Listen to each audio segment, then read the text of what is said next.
নমস্কার, আমাদের ইচ্ছে অ্যান্ড ব্লগের নতুন একটা পর্বে আপনাদের সকলকে স্বাগত। আশা রাখি সবাই ভালো আছেন, সুস্থ আছেন।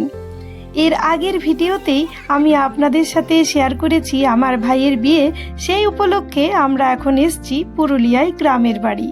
চলছে একেবারে শেষ মুহূর্তের প্রস্তুতি। আজ ভাইয়ের আইবুড়ো ভাত, তাই গায়ে হলুদ, আইবুড়ো ভাত রান্না, সমস্ত কিছু মিলিয়ে বাড়িতে একেবারে চাঁদের হাট।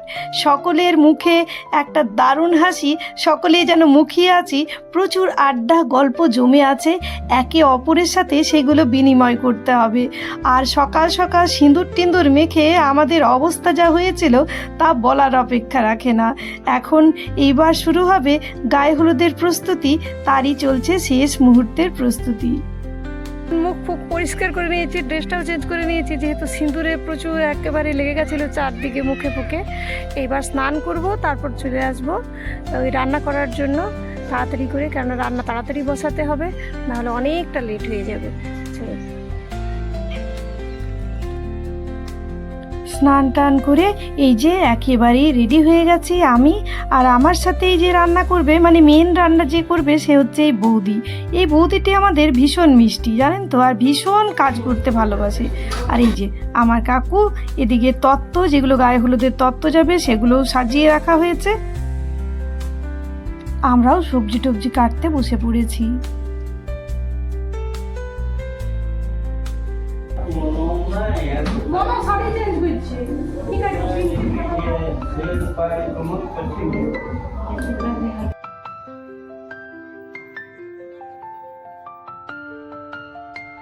রান্না আমাদের বসেই গেছে।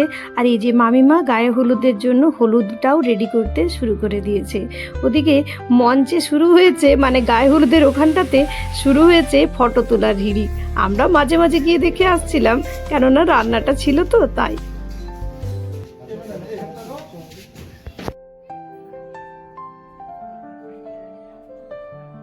প্রথমে যে বাচ্চা মেয়েটি ফটো তুললো সে হচ্ছে আমাদের একেবারে ছোট দোলনের মেয়ে।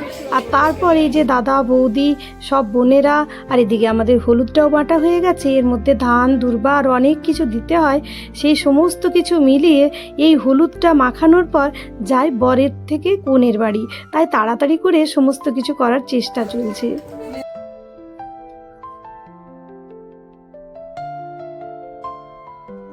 আর এই যে আমাদের আরেকটা ভাইয়ের বউ, এই বউটিও ভীষণ ভীষণ মিষ্টি।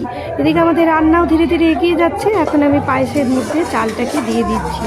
রান্না বলতে আমি সবজি কাটাটাই মূলত করেছিলাম, ডাল আর পায়েসটা বানিয়েছিলাম। আর এই যে আমাদের বৌদি, সে আমাকে প্রায় কিছুই করতে দেয়নি। চলুন চটপট করে গায়ে হলুদ শুরু হয়ে গেছে, একবার গায়ে হলুদটা ঠেকিয়ে চলে আসি দুজন মিলে। তারপর আবার রান্নার যেটুকু বাকি আছে সেটুকু করতে হবে। আর বেশি কিছু বাকি নেই, শুধু ওই চাটনি আর পায়েসটা সেদ্ধ হলেই আমাদের রান্না মোটামুটি কমপ্লিট হয়ে যাবে। চলুন পোস্তটা দিয়ে দিচ্ছে, লাউ পোস্ত, পুঁই কুমড়ো, আর ভাজা হয়েছিল বেশ কয়েকটা, ডাল, চাটনি, পায়েস। মানে আমাদের মোটামুটি 11টা পদ রান্না করেছিলাম, কেননা ছেলেদের বিয়েতে আমাদের এখানে 11টা 13টা 9টা এরকম পদ দিতে হয়। চলুন গায়ে হলুদ কমপ্লিট হয়ে গেছে, এখন প্রথম ব্যাচ খেতে বসবে, তারা চলে গেল। আর এদিকে এই যে আমাদের গ্রামের জগন্নাথ দা ভীষণ ভীষণ ভালো একজন মানুষ, আর ভীষণ শিল্পী একজন মানুষ। তিনি তৈরি করছেন কালকে যে নান্দিমুখ হবে সেই ছাতনাতলার লাস্ট এই যে প্রসেসগুলো থাকে সেইগুলো। আর ভীষণ যত্ন নিয়ে কাজ করে এই মানুষটা, সেজন্য ভীষণ ভীষণ ভালো লাগে। ওদিকে চলছে আমাদের ফটোশ্যুট, গায়ে হলুদের যেগুলো হয়। ভীষণ ভীষণ ভালো লাগছিল এই সময়টা, ভীষণ এনজয়েবল ছিল। আমরাও মাঝে মাঝে গিয়ে একটু করে দেখে আসছিলাম, সবটা শ্যুট করতে পারিনি, কিন্তু ভীষণ ভালো লাগছিল। এই গায়ে হলুদ, এই সমস্ত কিছু বিয়ের নিয়মগুলো দেখলে মনে হয় নিজের সময়ের কথা, নিজের বিয়ের দিনগুলো যেন একেবারে চোখের সামনে ভেসে ওঠে। তখন আমরাও কি করছিলাম, কি সময় ছিল, সেইগুলো যেন বারে বারে স্মৃতির পটে ভেসে ওঠে।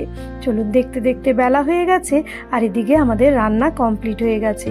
এইবার থালাটা সাজিয়ে খেতে দিতে হবে আমাদের ভাইকে।